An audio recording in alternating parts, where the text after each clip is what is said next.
La pluie tombait sans relâche. Chaque pas était un combat contre la boue qui voulait m'engloutir. Mes vêtements étaient trempés, mon sac à dos vide de tout réconfort. J'étais perdue, seule, au cœur d'une forêt immense et inconnue. Épuisée, je me suis effondrée contre le tronc d'un vieil arbre, et j'ai laissé mes larmes couler. C'est là, au plus profond de mon désespoir, que j'ai entendu une petite voix. « Aïe, fais un peu attention !» Surprise, j'ai essuyé mes larmes. Devant moi se tenait un renard au poil roux, qui se frottait la tête. Je me suis confondue en excuses. Il m'a répondu avec un petit sourire malicieux, m'appelant mademoiselle humaine. J'ai ri, malgré moi. Je lui ai expliqué que je m'appelais Rita, il s'est présenté, simplement, comme Monsieur Renard. Intrigué, je lui ai demandé comment les renards se différenciaient sans prénom. Sa réponse m'a laissé pantoise, à l'odeur. Quelle question! C'est alors qu'il m'a regardé intensément. Attends, tu t'appelles Rita? Ton père a bien capturé un phénix. Non, j'ai baissé les yeux, honteuse. Alors tu dois passer des épreuves si tu veux que la tempête quitte ton village. Sans un mot de plus, je l'ai suivi, le cœur battant. La tempête qui ravageait mon village était de ma faute, ou plutôt de celle de mon père. Mais ici, dans la forêt, la pluie tombait aussi, incessante. Le renard m'a expliqué que la raison était différente, un secret trop lourd pour être partagé. Nous sommes arrivés devant une rivière aux eaux sombres et agitées. Voici ta première épreuve. Annonça le renard. Pour prouver ta bravoure, tu devras traverser sans te laisser effrayer par les créatures qui y vivent. Des ombres inquiétantes dansaient sous la surface. J'ai pris une grande inspiration et je me suis lancée. L'eau était glaciale. Des créatures aux dents pointues tentaient de me faire peur avec leurs cris perçants. Mais j'ai gardé mon calme, concentré sur l'autre rive. J'ai réussi, trempé mais fier. Le renard m'a gratifié d'un hochement de tête impressionné. Nous avons marché longtemps en silence. Je respectais son refus de me parler des malheurs de la forêt. Finalement, il s'est arrêté devant un épais fourré. « Nous y sommes ici, tu trouveras une famille de cerfs. Fais ce qui te semble juste. » Je me suis frayé un chemin à travers les épines, déterminé. Au cœur des buissons, une scène magnifique et triste s'offrait à moi. Une famille de cerfs, blottis pour se protéger du froid. Entre les parents, un tout jeune faon grelottait, son pelage luisant de pluie, sans réfléchir.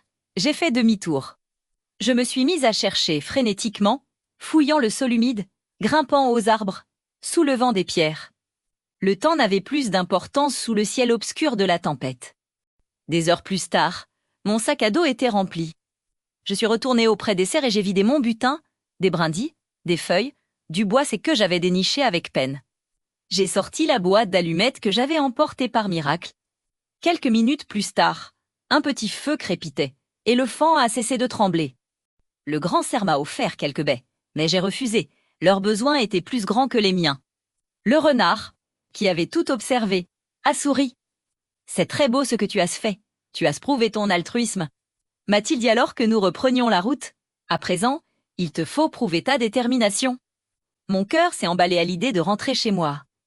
Je suis prête, et je lançai. « J'espère pour toi. » A-t-il répondu avec un sourire énigmatique.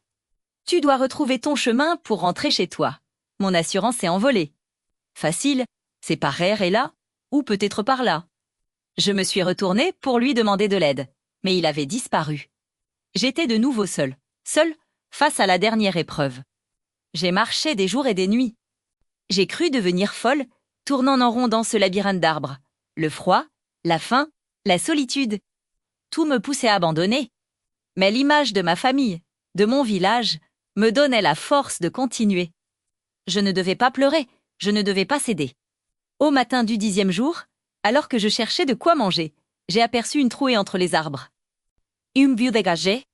J'ai couru, mes jambes faibles protestant à chaque foulée. La lisière de la forêt, j'étais sauvée. Avant de quitter définitivement les bois, je me suis retournée une dernière fois.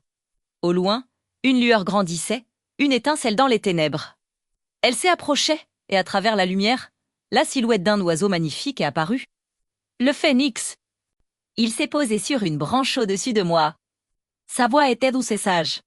Courage, abnégation, altruisme et détermination. Tu as prouvé bien des choses à l'esprit de la forêt, Rita. Il a pointé la plaine du bout de son aile. Sous mes yeux ébahis, la tempête qui frappait mon village s'est évanouie. Mon village était sauvé. Mais mon cœur s'est serré en voyant la pluie qui continuait de tomber sur la forêt. Et vous, comment allez-vous survivre? Ai-je demandé. Le phénix s'est posé à mes pieds. Les épreuves t'ont donné un pouvoir. Rita, lorsque tu auras réussi la dernière, tu pourras réaliser tes souhaits les plus chers. Une dernière épreuve.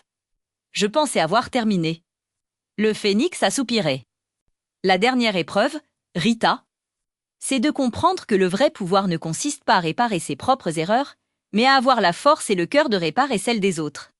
La forêt souffre à cause d'un autre humain, un braconnier qui a brisé l'équilibre il y a bien longtemps.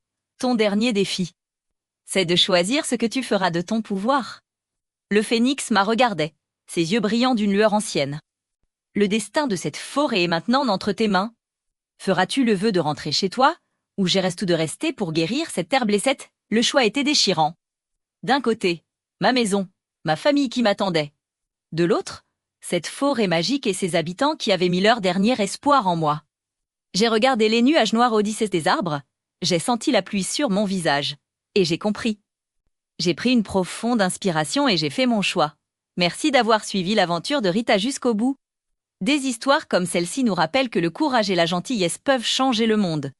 Si ce conte vous a plu, n'hésitez pas à laisser un pouce bleu, à partager la vidéo et surtout, à vous abonner pour ne manquer aucune de nos prochaines histoires magiques. À très bientôt!